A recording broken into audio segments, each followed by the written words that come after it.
I take that back. Andy.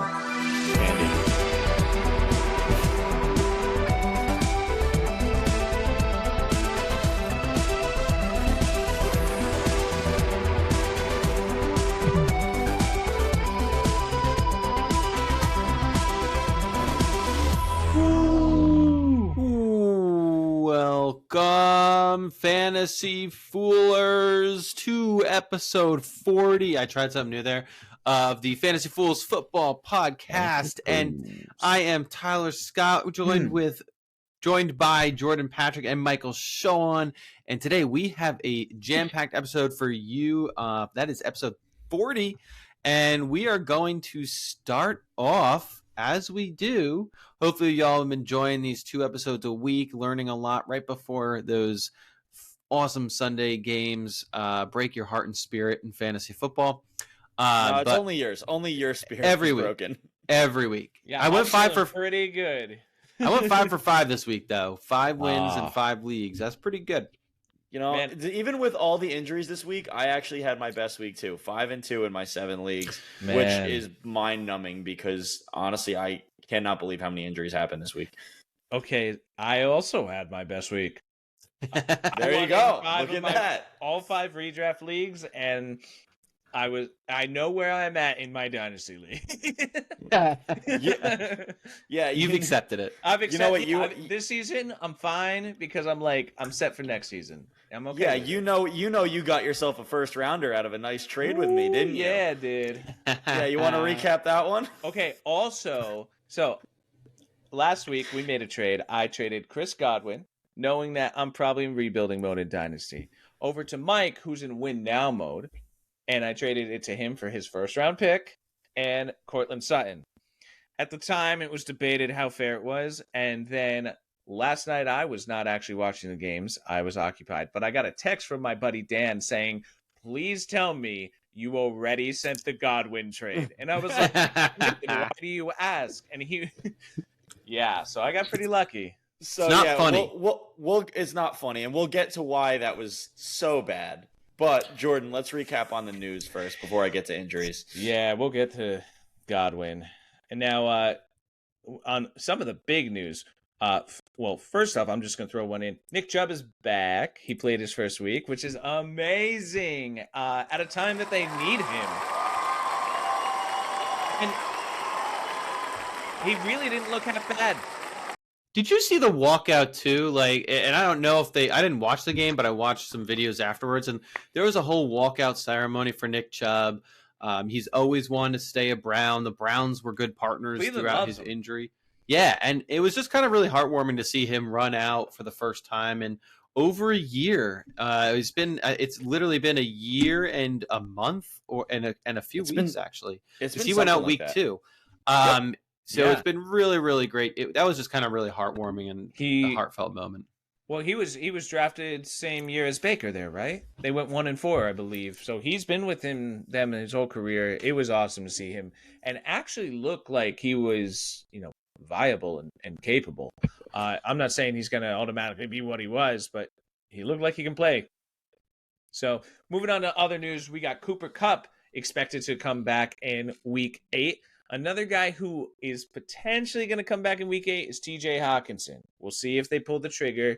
They have said they might be going another week there. Daniel Jones was benched, still starter in week 8. Unfortunately, he's still going to be starting. Why, Danny Dimes? Dude, because he's worse than Drew Lock. So that's the thing. He really is. No, I'm sorry. I heard that backwards. I heard that. I genuinely think that they tried to put in Drew Lock to take him and actually bench Daniel Jones, and they realized that Drew Lock is actually worse.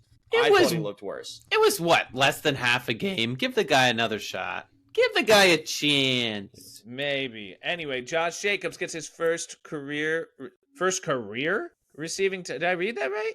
Yes, first career receiving touchdown. Josh was Jacobs, that last week or the week before? No, it was just this past week. It was literally this past week. It was when me and you were going on the hike. Oh, shoot. So I guess he got his first receiving touchdown. He broke a record. And for what record longest. Is that? The record. Longest receptions by a running back without a touchdown. There you go. Oh, wow. That's pretty crazy. You were Moving right. on, First now we receiver. have Tua, who is set to practice Wednesday. Now, on top of Cooper Cup, expected to be able to play Week 8, rumor is he's also being shopped around for a second-round pick. Then you have Jamison Williams, who's having a awesome freaking season. This one sucks, but he's suspended for 2 games. It helps you if you got St. Brown. We'll get to that later. Lastly, Kamara. He just can't stay within the legal boundaries of the NFL, that Jameson Williams guy. No, he's trouble, man.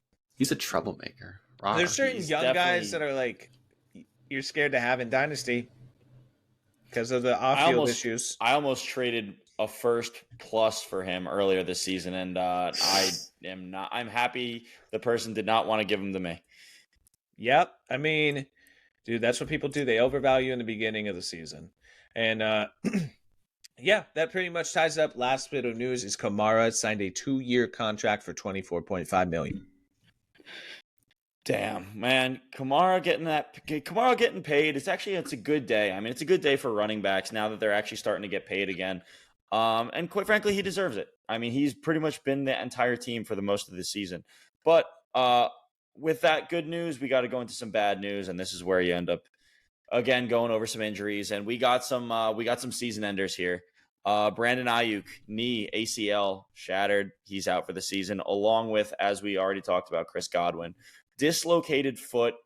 I didn't see any replay because ESPN said they wouldn't replay it. It was that bad. Apparently, it was not connected. He still has a foot. It's just got to get surgically repaired. Out indefinitely. Maybe he's back for the playoffs.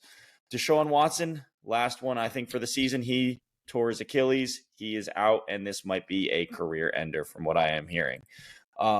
Mike Evans out with a hammy. Week 11 is when he's expected to be back after their bye. Their bye is week 11 after that. Juju Smith-Schuster, hammy, out week 8, already ruled. Jaden Daniels, the QB1 on the season in some formats. He's out with rib injury. They're seeing it's week to week right now, but he might still play, but I think it's unlikely. DK Metcalf with a MCL sprain. He's also week to week. Just keep him monitored. But with him, you're going to probably want to start pivoting to JSN or Tyler Lockett.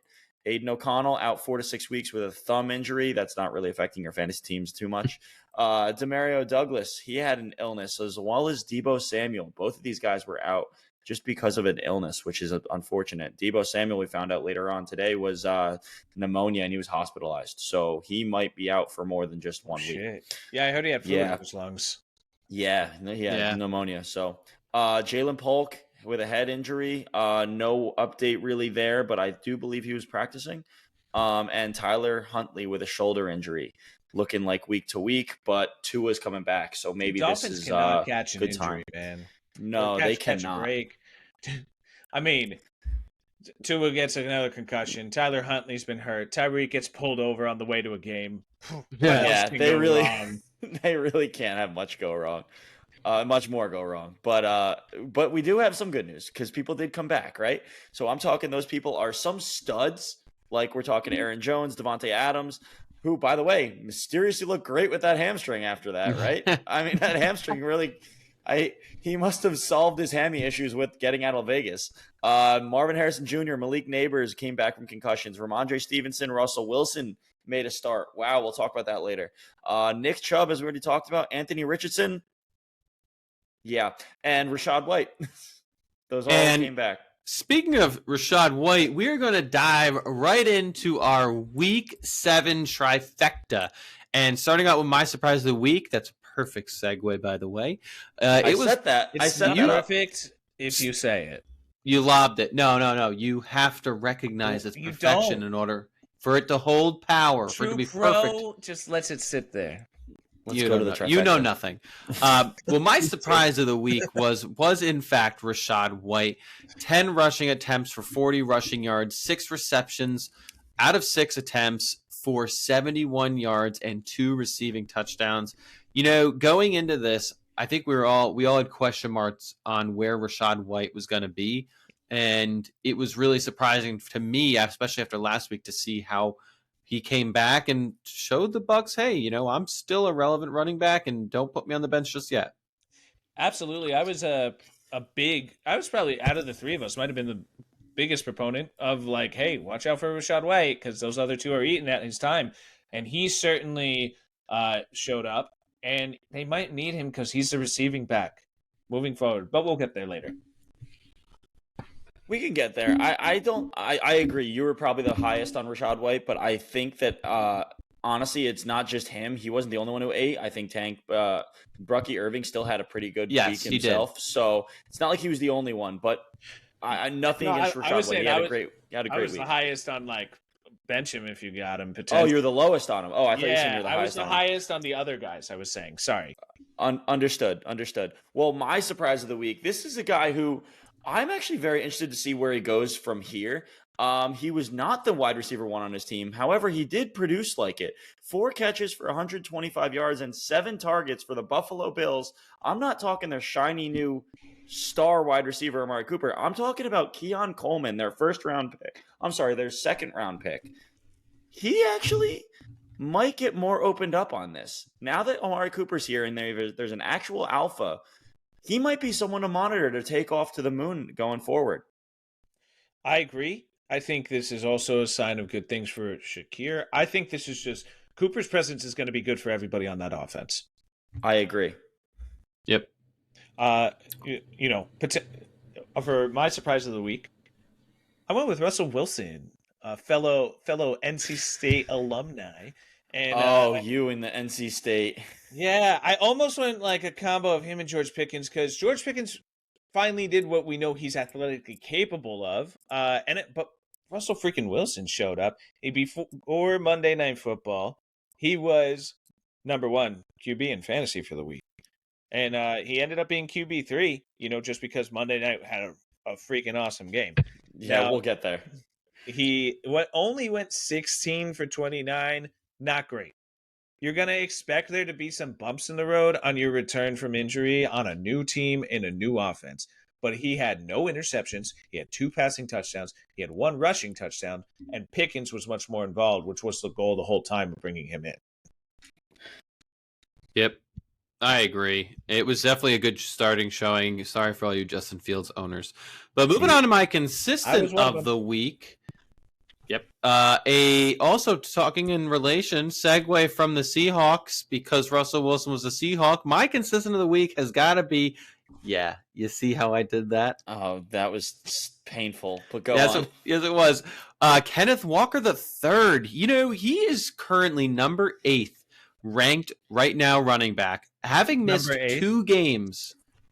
He's ranked 8 with already missing 2 games. He's got this week. He had 14 rushes with a 60 yards gained and 1 rushing touchdown, 2 for 2 in the air, 24 yards and a touchdown. This guy every week is netting you over 15 points. He is a very consistent running back. I gotta say, Kenneth Walker. I said it last week, and there has been no one who's been surprised me so much on how consistent and how dominant he is out there than Kenneth Walker. He's been just absolutely dynamite out there. And for whatever reason, those Seattle Seahawks, I just never see him coming. But another guy who I think he fully deserves to be a consistent of the week almost every week because he's that consistent. And he's proven to be a lifeline to the offense. Aaron Jones, Minnesota Vikings looked little lost without him, and he came back from injury, and he basically just put up 14 carries, 93 yards, and another touchdown, and still was involved in that receiving game with 3 catches on 3 targets for another 23 yards. The guy just produces. That's just it. From Green Bay now into Minnesota. Yeah, and they also did not use Ty Chandler at all. So it was Aaron Jones's game through and through. And I'm sure having, a wide receiver like Justin Jefferson spread the defense vertically certainly opens up holes for him. But Aaron Jones is certainly proving like he's no joke. I think he would have this level of success just about anywhere. Speaking of another consistently awesome running back, Derrick Henry. I mean, you say that Aaron Jones is the definition because I'm saying it's Derrick Henry. Another top 5 fantasy week for this guy. Aaron Jones is another good example of consistency. They're both. No, awesome. I'm just smiling because you guys are just recapping my running backs. Funny. So, man. You know what, Mike? You're a fool. Getting into Fool of the Week, I have the man. I'm on a roll. All right. I'm on a roll. You didn't see that coming? Come on. Wait till I'm done talking about Henry. You're done. We can recap it in the game. Yeah, we got a lot to go over. So my Fool of the Week are the San Francisco 49er starting wide receivers. Not only did you get screwed by Deebo Samuel showing up for 4% of the snaps and then going out for illness, but then Brandon Ayuk had to go and destroy his entire lower half of his body. So especially for those owners who had both of them, maybe in separate leagues, maybe in the same, you really got screwed. And I think George Kittle is down. Was he injured that game or is he fine? I don't remember. No, I think he's okay. He's okay. Let's just focus on the wide receivers right now. Yeah, but so that is those are my Fools of the Week. Yeah, well, I mean, again, foot sprain. He did have a foot sprain. He did. Okay. All right. Well, that's scary. So that's another receiver down. But I'm going to move on to another power duo as my Fools of the Week, except for they are hitting fools because they were not powerful at all this week. And I'm talking about your probably number 5 quarterback drafted and one of his stud receivers, CJ Stroud and Tank Dell. They came together and CJ Stroud was only 10 for 21, not even reaching 100 yards, no touchdowns. At least the only thing he did do right was no interceptions. And he did run the ball a little bit, but he amounted to pretty much 10 points maybe in some leagues. But really, for the most part, it was like 5. And then you had Tank Dell, 0 receptions on 4 targets. What's going on? Where's Tank Dell from last year? I don't know. We gotta really. I expect more out of them. Yeah, for my Fool of the Week, I went with Malik Neighbors. I mean, that was tough. All right, let me explain my guy without you talking. Thank you. He's produced in other weeks with the same quarterback, and this is a bottom 10 secondary. This is a week that ESPN across the board unanimously had him ranked as the number 1 in projections.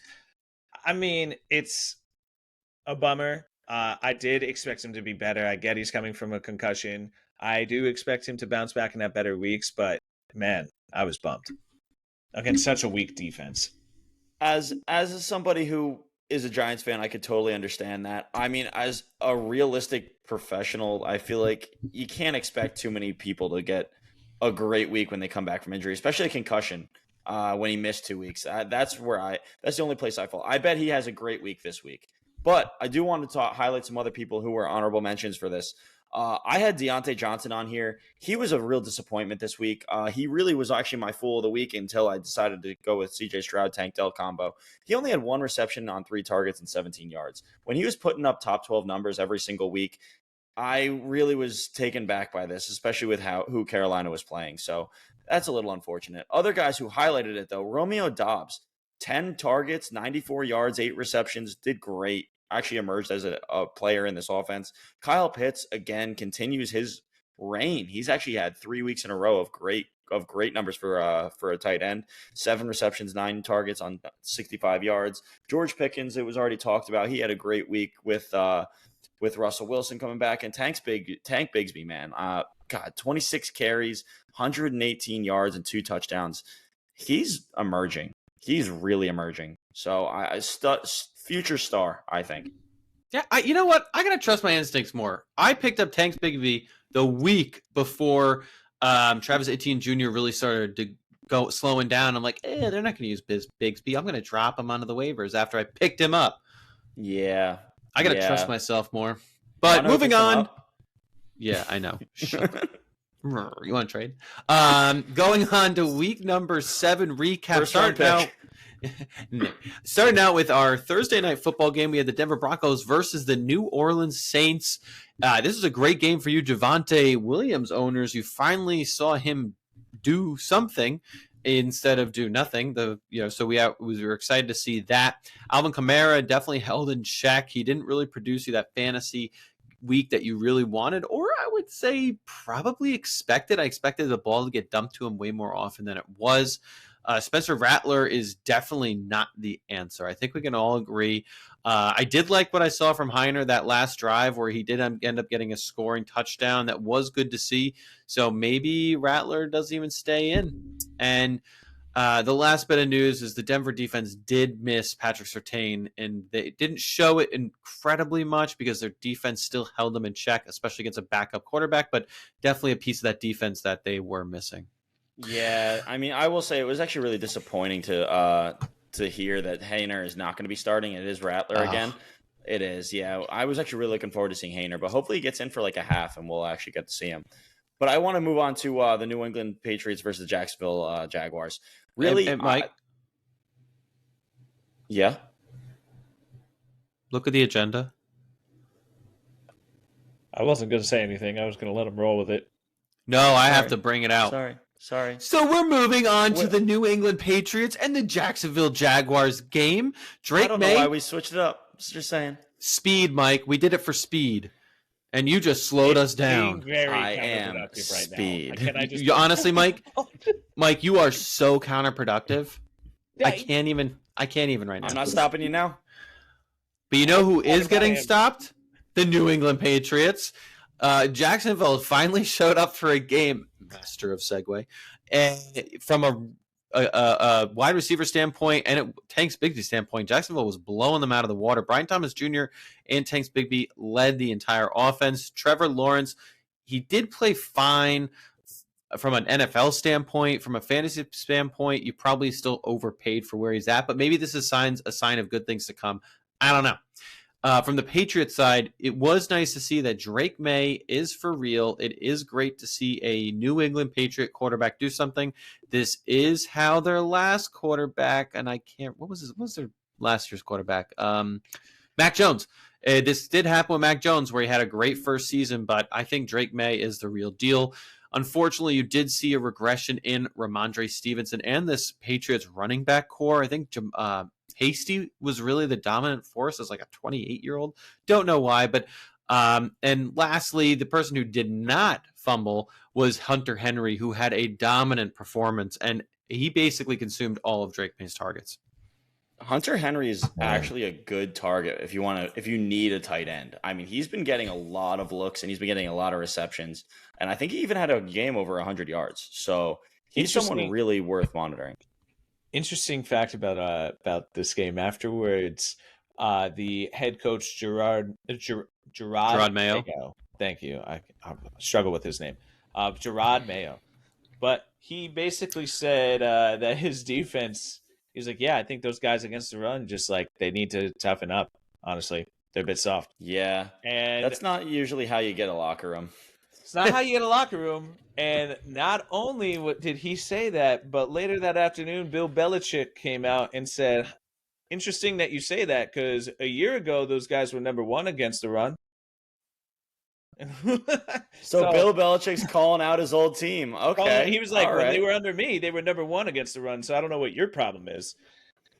Yeah, well, maybe he's just got to learn how to find a job then. I don't know. But one who does have a job, I'm going to go into the next game, and it's going to be Kenneth Walker. We already talked about how great he was, but he is blowing away Zach Charbonnet. And I mean, Zach Charbonnet looked fine when he was playing, right? When Kenneth Walker was hurt, he looked fine. But Kenneth Walker is absolutely taking this job, and he is a surefire start all the time. And unfortunately, it's going to put Charbonnet to the bench almost every single week. JSN, though, with the Metcalf injury, he's going to end up getting upgraded. That's something I got to say is going to be imminent, and you got to look out for him. On the other side, you're going to basically Kirk Cousins down. I don't think you're going to end up doing a whole lot with Kirk Cousins, even though he has a bad game. I still like Kirk Cousins as a play because I still like the weapons he has to throw to. Between Pitts, Mooney, and London, you're going to end up having like some good weapons here to throw to. So, really, I think you absolutely play them. And is there anything else you guys have out of this game? I mean, I'm taking away that you really want to play anybody against the Atlanta Falcons defense. Yeah, they were expected to be better, which is interesting because I think they have a decent secondary. But yeah, just about anyone. And I believe, they haven't been great against held anyone back. Yes, Seattle has a ton of offensive weapons, but Yeah, well, I mean, that's the thing I took out of it. I took basically, all right, Tyler, we get it. I took out that basically Atlanta has a great defense to play against, but that's something I'm going to just mention here. Going on to the next game, though, Tennessee versus Buffalo. There's really not a whole lot to be taken out of here. It's pretty much just Tyler making me have to just ignore him and just screw up on the podcast. God damn it. But Tyler, you have wasted the most time. But all right, Josh Allen returning to form. I mean, he actually did. He had a great game. And guess what? He had a nice, shiny new piece in Amari Cooper, like we already talked about, who got a touchdown this week, which was absolutely fantastic to see. He wasn't even a part of that many snaps, but he caught a bunch, or he caught 4 targets whenever he was out there. One of them happened to be a touchdown.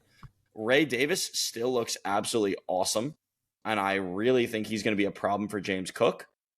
So I don't know if you want to still rank James Cook in the top 12, but he's still going to be a top 15 guy, top 20. But Ray Davis is now playable. On the other side of the ball, though, there's really only one person playable, and it's Tony Pollard. I wouldn't play anyone else at a Tennessee. Yeah, no one else. Tony Pollard's the only part of this offense. He is their entire offense. He's the only one who did well this week. And that's been every week. Man. But moving on to the next matchup, we had Cincinnati taking on Cleveland, a nice divisional matchup here. Besides Nick Chubb returning and getting a touchdown, there's not much to talk about on Cleveland's side of the ball. Cooper's gone, Deshaun is shit, and he's out. You know, his career might be done. So now we've got Cincinnati, and they between Burrow, Chase, Higgins, they did what you drafted them to do, and it's pretty awesome. Is something you good? You good? No, it's just keep going, Jordan. You're killing it. Thank you. So it's just Tyler. Then we've got on Cincinnati side of the ball, the wide receiver game, the quarterbacks, great. You didn't really get much of a running back game here. Both kind of were mediocre, which is what I expect it to be when they're both healthy. Chase Brown has shown that he can hold his own. Zach Moss was brought in for a reason. It's going to be an even split moving forward as long as both are healthy, but I think both are worth having on your roster. Moving on. I want to say this. I think Chase Brown looks more explosive. He does. He's in his second year as well. And, he's a little bit younger. They did draft him for a reason. So I think he's going to build up and get better. Yes. Moving on to the next matchup is Houston versus Green Bay. I expected this to be a shootout among quarterbacks. Unfortunately, it did not go that way. The stars were actually the 2 running backs. Josh Jacobs and Joe Mixon, showing why you should have them in your starting lineup every week. Especially Mixon, with 3 out of the 4 weeks he's played having over 20 fantasy points. Stroud, bit of a down week. Yeah, he's missing Nico Collins, but you got Tank Dell, you got Schultz. You got Diggs. A down week is like a downplay to that horrible performance. Yeah. It was like a week you almost never expect him to have. Now on the other side of the ball, Love does what he did. He threw a couple interceptions, but still has an awesome fantasy week where he's averaging in the top 5. Reed, just a bust of a week. Only 2 points in half PPR. Watson, he was a dud, but you kind of expect that every once in a while. I do expect, I did not expect both Dobbs and Wicks to cook in the same week, especially with just Jaden Reed doing nothing. Yeah, I agree. It was definitely disappointing on the Houston side. I was if Houston was able to hold the offense, I actually was going to win a lot of money. I was going to win like a couple $100 on gambling, but darn. Moving on to probably what I would call the fool game of the week, if we even have that term, and that was Miami Dolphins versus the Indianapolis Colts. I don't even want to say anything, so I'm just going to move on to the next game because nothing happened that entire game. That might have been one of the most forgettable games in the history of the NFL. Oh, wait, no, there's one later today we're going to talk about. Moving on to the Detroit Lions versus the Minnesota Vikings. Now, that was a game. I liked that game. God, I was a little nervous from a Lions standpoint, but they ended up pulling it off with Amon-Ra, Gibbs, Jared Goff. Even Monty, who did fumble the ball this game, which did almost cost him he still had a fantasy relevant play. From the Vikings side, you definitely got to see Aaron Jones back. He handled a huge volume of the ball, as well as Sam Darnold and Justin Jefferson, who just continue to ball out together. They got a great synergy, and I actually am very happy to see the Minnesota play as well as they are, even though they're in the Lions division. But it was definitely probably my favorite game to watch this weekend. I agree. It was an awesome game, and it was cool to see the Detroit defense hold their own.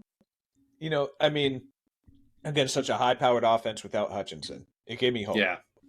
That's the thing. It's without Hutchinson, which is actually like the best part about it. I mean, now Detroit is still looking just fantastic. Jared Goff is looking absolutely amazing. The only person who really kind of sucks is, the whole Williams thing. But you know what? I think this is going to really open up Sam Laporta finally, because he finally needs something. I mean, Sam Laporta is actually going to be a part of it. They did. I will say, I think with how this goes, Detroit has so many stars. You have to play them knowing that because they have so many, they're going to have dud games and they're going to have boom games. It's just like Jahmyr Gibbs last week. David Montgomery's a great start, but you're going to have to keep playing them through their good and their bad weeks. Moving on to the next set of games, though, this one really doesn't need a whole lot of talk. Philadelphia versus New York Giants. Let's see. Barkley had almost a record game. He actually had the opportunity to have a record game, except he said, let the other running backs into the game because I've already put up 176 yards. So 187 yards from scrimmage, if you include all the other stuff. So he was fine. Hurts and Brown, they finally mesh. Smith had a bad game, but you're still going to keep playing them. The Giants are just bad. They really are just a bad team, and they ran up against a good team this week. So I just think that you got to roll with it. There's really not a whole much else. You're locking in all the stars for Philadelphia, and you're going to basically sit all the other guys from the Giants. Malik Neighbors is pretty much your only lock, and he had a disappointing game, as we already talked about. So moving on to the next game, Vegas versus the Rams. Madison, still good. Bowers, absolutely astonishing. I mean, I think Bowers is going to finish as the tight end 1 on the season, to be honest. I think he's just been absolutely great. Awesome. Even over Kittle. I really do. You're going to sit everyone else pretty much on Vegas, though, because, I mean, those two are the only people who can actually do anything. Kyron is doing fantastic for the Rams, though. I mean, he had another great game here. I'm just wondering what it's going to be like once he actually has Cooper Kupp back.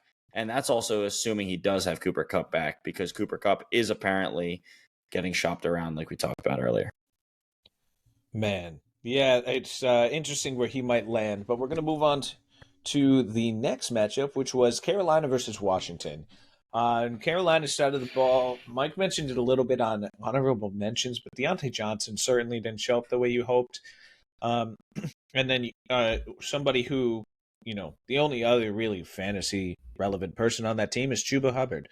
And he, did what he does. He put up RB2 numbers, pretty decent. For what we've seen so far, and he's been pretty consistent as an RB2. Now, I like having him in Dynasty. I'll say that. Grabbing him in Dynasty, I think he might sign. He's proven enough to sign somewhere else and get a new contract. That's what would excite me the most. If you have him in Dynasty, his contract does end this year, and there's gonna be somebody who picks him up, like the way the Packers took Josh Jacobs. He's 26. Somebody's gonna give him a solid 4-year contract, I think. But moving on to the other side of the ball, or other side, this other team, you got Washington, who, unfortunately, Jaden Daniels might be out a couple weeks because he got injured.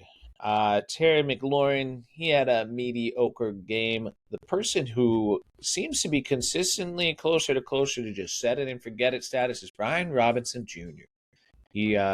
I'm not saying he's a lock in. RB1, achieved. He's a lock. But he's achieved. He's a solid RB2. I'm very happy if I have him, and it just excites me that he's going to function no matter what. I expect him to be locked in my lineup every week if I have him. I just think that he actually gets the touchdowns too, and he's like he is the look. I mean, even when he was injured and he's only playing for less than half the snaps, he's still getting the valuable touches. Yeah, he's a bit of a motor for that offense. Don't get me wrong, Jaden Daniels is awesome and he makes them tick, but Brian Robinson definitely brings an energy. And 100%. on the other, next matchup, 425. We had KC versus San Francisco. Okay, now, uh, Kansas City. Kansas City's been tough. They are 6-0, but they have not been a fantasy, team you necessarily want in fantasy. Mahomes has been not top 12. Kareem Hunt's been a blessing in terms of Kansas City, fantasy. But other than that, Travis Kelce has had his struggles. What do you guys think? Have you been disappointed so far in KC as well? I don't think I'm disappointed. I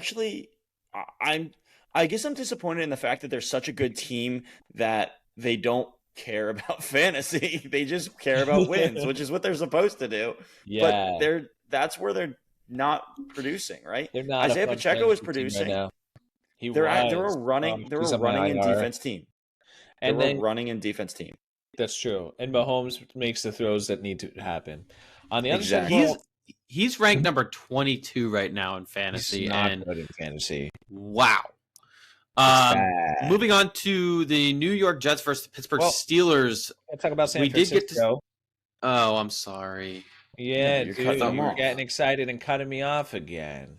You got Purdy, who had a decent week. Debo just with pneumonia. I feel bad for the guy. But yeah, you're definitely bummed if you tried to start him. Kittle doing, what he does because he's freaking George Kittle. And he might actually be a bit of a contestant for number 1 tight end this week besides Brock Bowers, Mike. And then you've got Ayuk also down. He's out for the season. Are you done now? Yeah. Okay. Moving on to the New York Jets. So that would mean I'm done. Versus the Pittsburgh Steelers. Breece Hall finally showed up as our running back for the New York Jets. Devontae Adams, who we were all excited about, it didn't do anything. But again, this is his first game in this new Jets offense. I know he's got chemistry with Aaron Rodgers, and we've known that from their time in Green Bay. But I think this will only get better, and we'll talk about that matchup next episode. Also, Garrett Wilson, he did have key drops, and he continues to have key drops, which could be a problem in the future. Pickens proved that he is a wide receiver 1 in fantasy, and we still continue to see Najee Harris pull ahead with touches over Jalen Warren. Jalen Warren just coming off an injury, but Najee is still having a decent season. He really is. And I mean, I got to say, I like what you said before about Pickens and Wilson. I mean, Wilson really he's having some major drops, and he's just having some stuff that you expect a wide receiver 1 to really be able to make and keep his feet in, do some stuff like that. And he's just not being able to do it. Pickens, though, turns out all he needed was a pass-happy quarterback. Great job. Now going on to what I thought was an excellent game for Monday Night Football.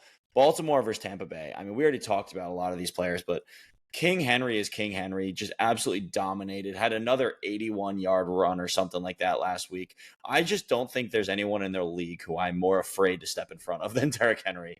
I mean, just absolutely wild. And then on top of that, if it's not him running the ball, it's Lamar Jackson who's throwing it or running it. He's just dominant. I mean, he had 46 fantasy points against me last week. So just crazy. On the other side of the ball, though, you had Tampa Bay Bucks. Really, honestly, this is a great game to have. We already went over it. It's sad. Baker had his decent game, but he lost 2 of his top receivers. It's going to be a real struggle to see where they go in the future, and that might be bringing the quarterback 2 on your fantasy lineup down too. He might not even be a starter, but I'm still willing to start him, but you got to do it with hesitation now. Yeah, absolutely. Now, the last match of the week, we had LA Chargers taking on Arizona. This was a bit of a dud of a game. It was 6 to 6.5. I know. Yeah. The only fantasy relevant person on the Charger side, the kicker. He put up 21 points. Hey. Chargers side, they had J.K. Dobbins. Was he relevant this week? He had 10 points. Okay. Yeah. I mean, against the Arizona off defense, though, you definitely wanted more. And no, he had 8.9 points. In our league, the Foolz League, I'm looking at the wrong league. 8.9 points. Yeah, so he wasn't great. Then on the other side of the ball, really the only people that were relevant, the Cardinals defense had a decent game, so they put up 8 points. But you had Kyler and James Conner. Everyone else was kind of a little irrelevant. Yeah, that was my second dud game. Arizona's defense, though, I gotta say, they were really stacking the run. Like, it seemed like they just had an extra person blocking that run because they knew how Jim Harbaugh wanted to run that offense. Which was even more pathetic because they couldn't throw the ball. But that is our Week 7 recap. Now going into our Duel of the Fools summary. Starting out in our QB matchup, we had Jaden Daniels, Jordan Love. Jordan Love took the lead. Chuba Hubbard, Bijan Robinson won. So did Bucky Irving versus Alexander Madison and Joe Mixon against Kenneth Walker. On the wide receiver side, we had Terry McLaurin pull ahead of Deebo Samuel. Deebo Samuel, again, out for illness. That one hurt me. Zay Flowers, we talked a lot about Deontay Johnson. Zay Flowers pulled ahead by a point, if that. They both stunk this week. And lastly, we had a matchup between Amon-Ra St. Brown and Jaden Reed from our wide receivers. And Amon-Ra St. Brown pulled ahead in a great game against Minnesota. And lastly, ending Duel of Fools off, we had tight ends. We had Trey McBride and Brock Bowers. So we talked about Brock Bowers. He's incredible looking. He could end up being the number one tight end on the season. To summarize that, I had 4 correct picks. Mike had 3. Mike continuing with an absolute losing streak. And unfortunately, I need to announce Jordan won with 7. This is, 5 weeks in a row? Oh. This is like 5 weeks in a row. Yeah. He's been dominant. Jordan, you've been absolutely dominant. Thank you. What can I say? 7 for 8's fantastic. That really is just super impressive. What's the one I got wrong? I think that's a record. You guessed. You got the QB. QB No. match. Oh, I'm looking at week 3. Sorry. Oh no, I chose Jaden Reed over Amon-Ra. Mistake. Yeah. But anyway, that was our Duel of the Fools recap. Thank you for listening to episode 40 of the Fantasy Fools podcast, and excited for you to join us all later this week for episode 41. Thanks for listening. Give us a follow, like, and subscribe. See you next episode. Cool.